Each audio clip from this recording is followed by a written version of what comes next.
ઉત્તરાયણના પર્વે પતંગ ચગાવવાનો અનોખો મહિમા છે। અમદાવાદ, રાજકોટ અને કેશોદમાં ઉત્તરાયણના દિવસે લોકો સૌથી વધુ પતંગ ઉડાવે છે। હવે આ રંગીન ઉત્સવને ગણતરીના કલાકો જ બાકી રહ્યા છે।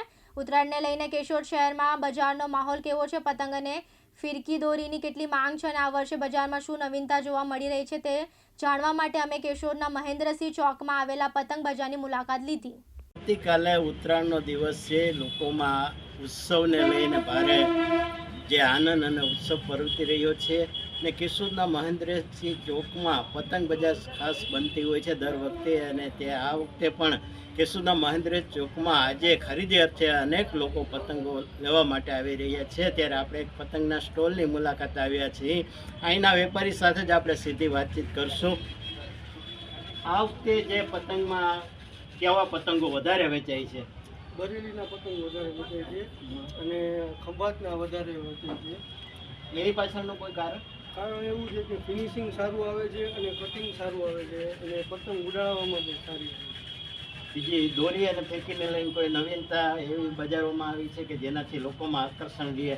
ઘણી વેરાયટી આવે છે સાહેબ, એમાં બરેલી અત્યારે વધારે હાલે છે અથવા સુરતી છે, બે વધારે સારામાં સારી વસ્તુ આવે છે। પછી જે આ હાલમાં જે આપણે ચાઇનીઝ દોરાને બાદ કરતા નવી એવી ફિરકીઓ કોઈ હોય, ચાઇનીઝ તો વેચાણ પ્રતિબંધ છે, ત્યારે એવું કોઈ બજારમાં વેચાતું નથી ને હાલમાં? નહીં, એવું કોઈ વસ્તુ તો હાલમાં જે દોરા લોકો ખરીદી અર્થે આવે છે એ ક્યાં વધારે પસંદ કરે? બરેલીના વધારે પસંદ કરે છે અને કાચ મુક્ત આવે છે। અને પશુ પક્ષી અને માનવ જિંદગીને કોઈ નુકસાન? કોટનનો દોરો આવે છે અને બધાનું ધ્યાન રાખતા જ દોરો સારો બનાવે છે અને કાચ મુક્ત આવે છે અને બહુ ધ્યાનથી બનાવે છે।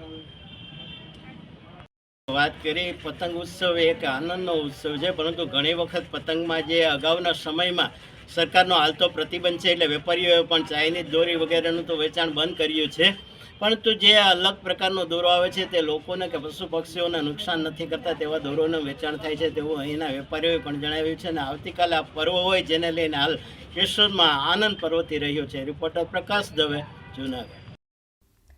પ્રકાશ દવે, દિવ્યાંગ ન્યૂઝ, જૂનાગઢ।